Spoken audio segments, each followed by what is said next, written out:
3 strands of the demon's blonde hair. 1. The plot of the evil king. Once upon a time a poor woman gave birth to a son.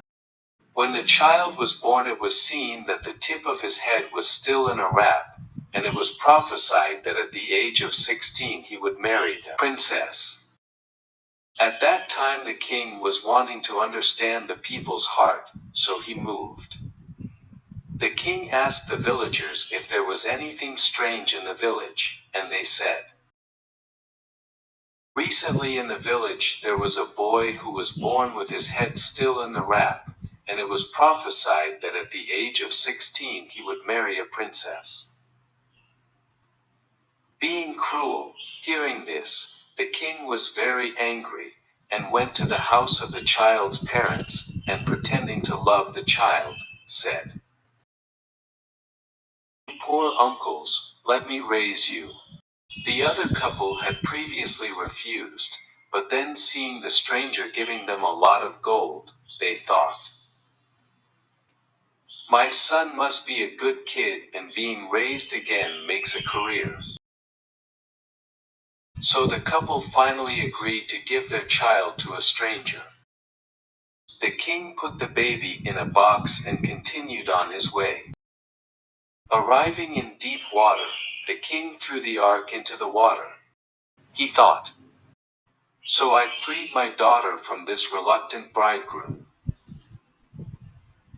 But the ark didn't sink, it floated with the current, like a ship, and not a drop of water seeped in.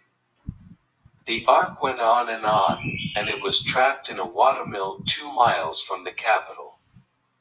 Luckily at that moment, the flour grinder boy saw it.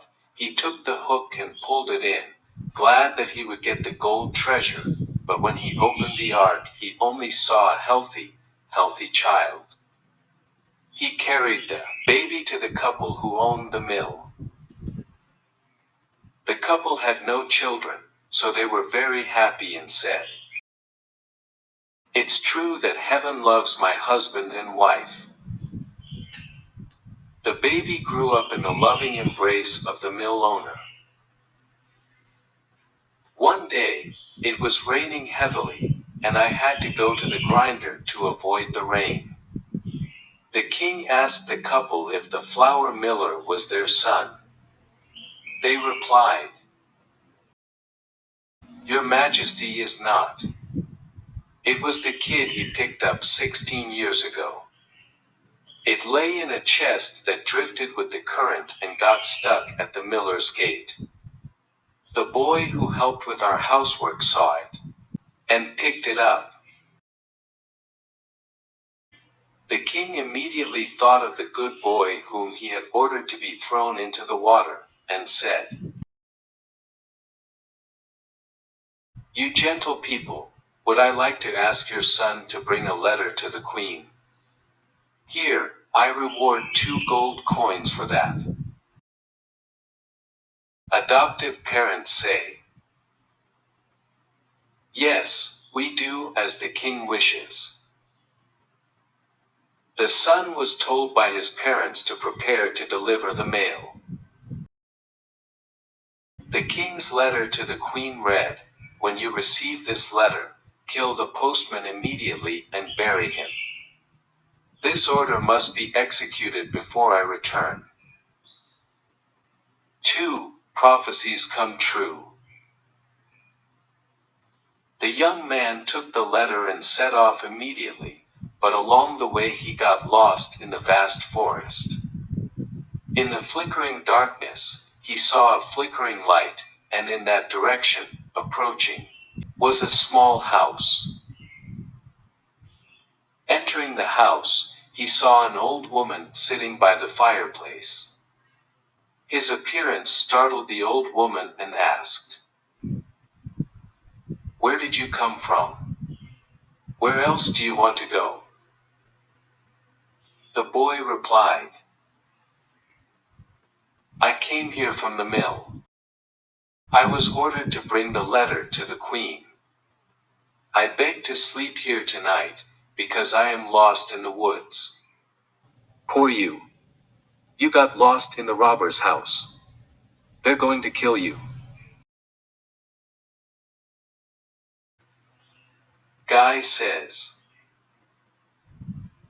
it's the same with everyone coming back. I'm not afraid. I was so tired, I couldn't lift my legs anymore. So he stretched his legs and fell asleep on the couch. Moments later the bandits came back, angrily asking which stranger would dare to sleep there. The old woman said, "Oh my gosh. He was not guilty. He had to bring a letter to the queen, but he got lost in the forest. Found him guilty, so I told him to stay here." The robber immediately read the letter, seeing that they must immediately kill the postman. Naturally callous, but the robber was also moved by compassion. He tore up the other letter immediately, and immediately wrote another letter saying that when the postman arrived, he must marry the princess before the king returned. Then the robbers left him to sleep peacefully on the couch until morning. The next morning, when he woke up, the bandits gave him the letter and even showed him the way to the palace. Having received a letter from the king, the queen immediately organized a wedding ceremony for the good postman. The wedding ceremony was held in the royal palace. The princess lives happily and contentedly with her handsome and funny husband. 3. The boy sets out to find the 3 strands of the demon's blonde hair.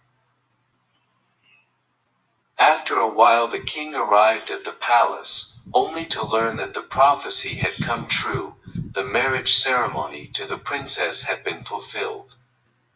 King asked, "Why is this? In the letter I gave a completely different order." The queen took the letter and showed it to the king. Seeing the letter, the king knew immediately that it had been tampered with, and called the groom to ask where the letter was written by the king, and why he had given it to the queen. The boy said, "Your Majesty, I don't know anything about that. I must have been fast asleep in the woods at night when someone came to swap letters." The king said loudly, "Why is the story so easy? Whoever wants to get the princess must go down to the underworld and take the 3 strands of the demon's golden hair and bring it here to me. If you can do that, you can still go back to the palace to live with the princess." The king intended to do so in order to get rid of the boy permanently. But the good kid said, "Surely the 3 strands of the demon's blonde hair you will get. I'm not afraid of demons." Just then he greeted everyone and set off. As soon as he arrived at the gates of a big city, he was asked by the guards, "What do you do and what else do you know besides the main job?" He replied, "Everything in the world we know." The guard continued, "So please tell us, why the well in our market used to always flow full of wine. Now the well is dry, and there is no water, let alone wine." He said, "Then you'll know why. Wait until I get back, I'll tell you."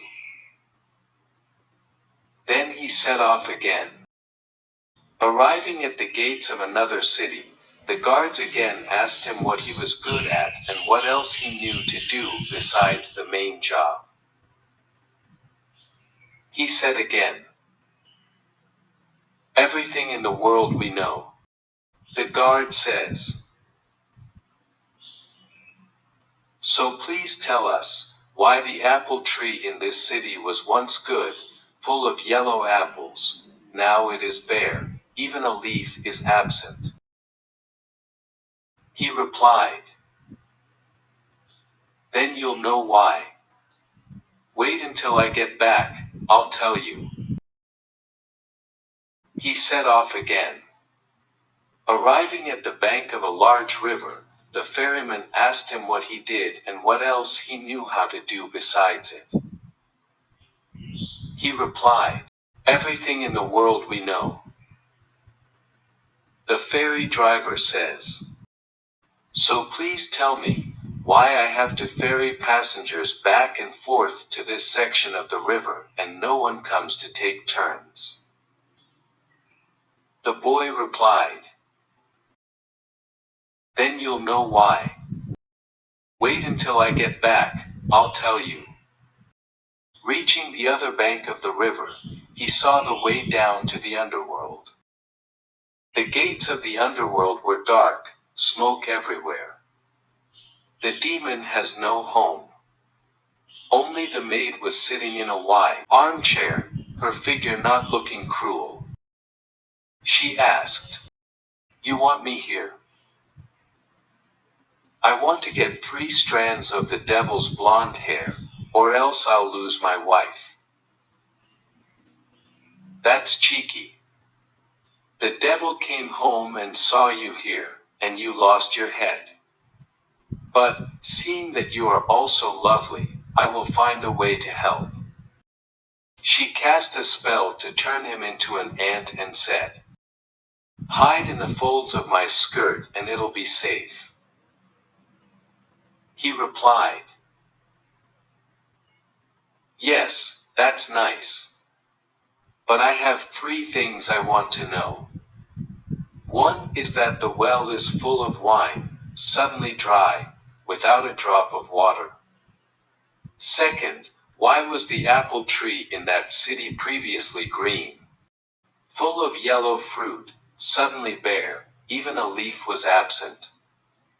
Third, why does the ferry driver have to carry passengers back and forth across a section of the river without anyone taking turns?" The old lady says, "These 3 questions are difficult. Be very quiet, listen to what the demon has to say." 4. Solutions to difficult questions and the 3 golden hairs of the demon. It was just dark, the demon came home. As soon as he stepped foot in the house, he immediately noticed something strange. It asked, "Hell, I smell like human flesh, don't I?" He scoured the corners on his own, but found nothing. The old woman pretended to yell at him. "The house has just been tidy and has just come home and has made a mess. Always thinking about the smell of human flesh. Let's sit down and eat dinner."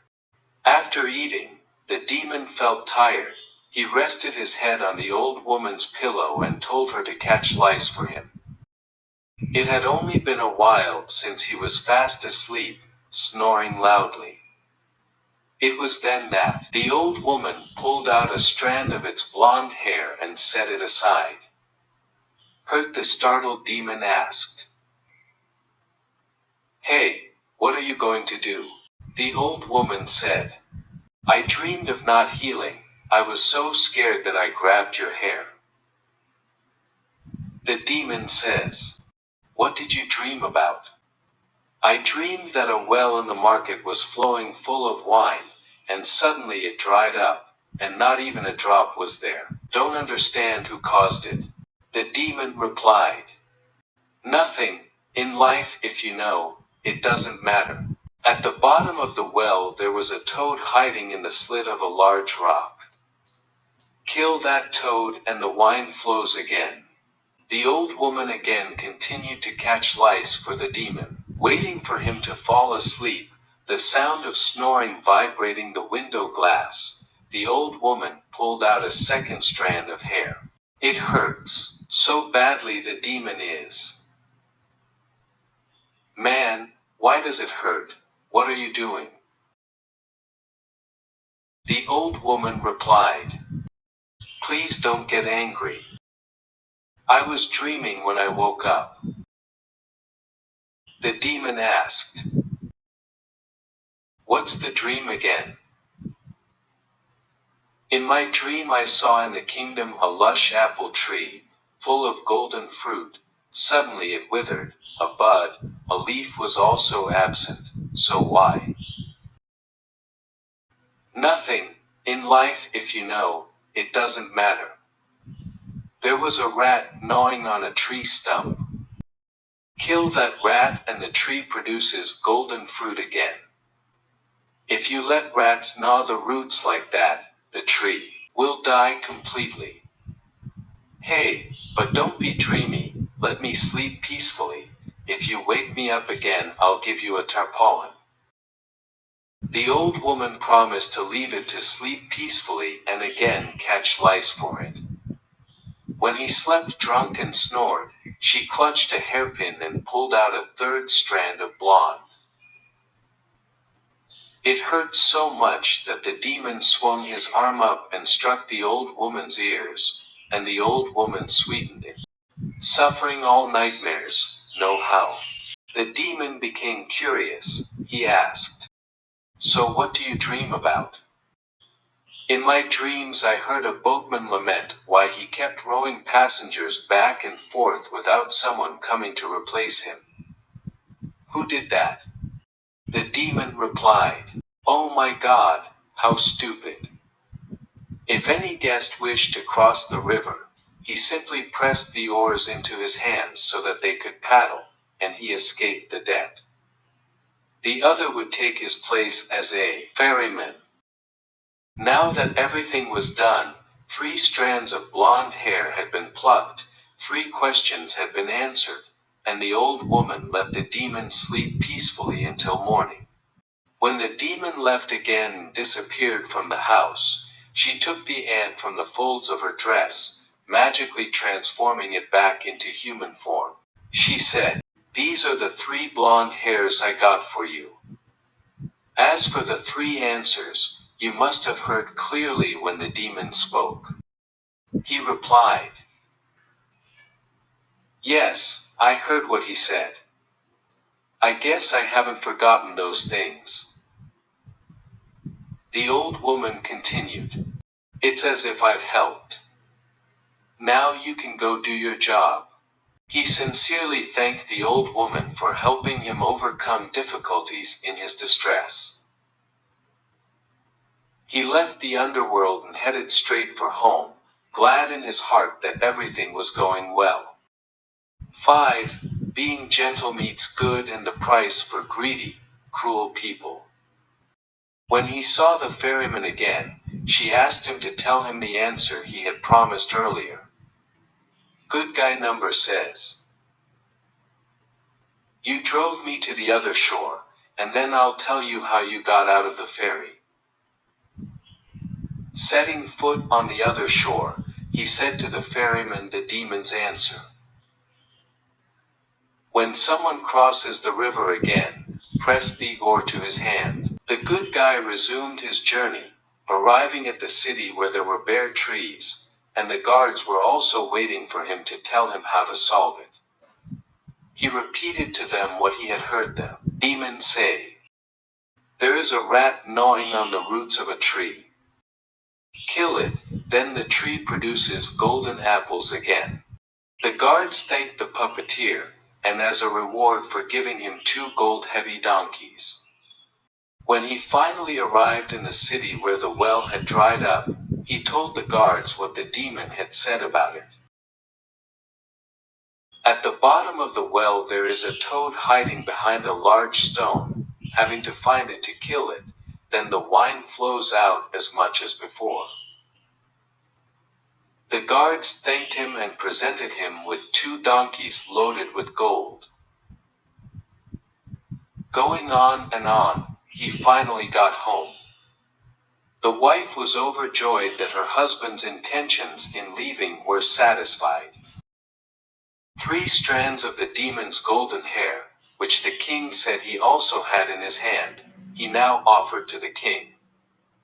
The king's joy was heightened when he saw behind him 4 donkeys loaded with golden energy.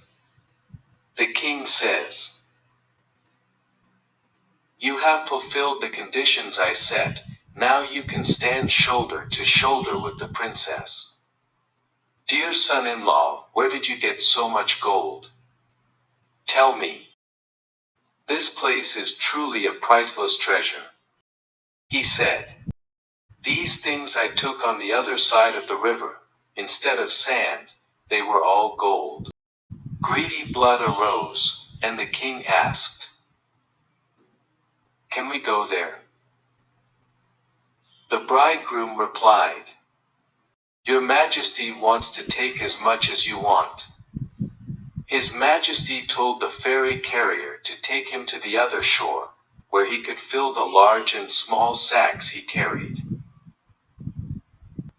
The greedy king hurried on his way.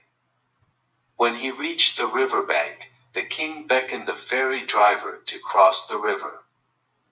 When the ferry arrived, the ferryman invited the king to disembark. When he reached the other shore, the ferryman pressed his oars to the king's hand and jumped ashore. Because of greed, he must be guilty. Now the king had to row a passenger ferry across the river. Is the king still sailing now? No one else is the king himself. No one took the oars for the king.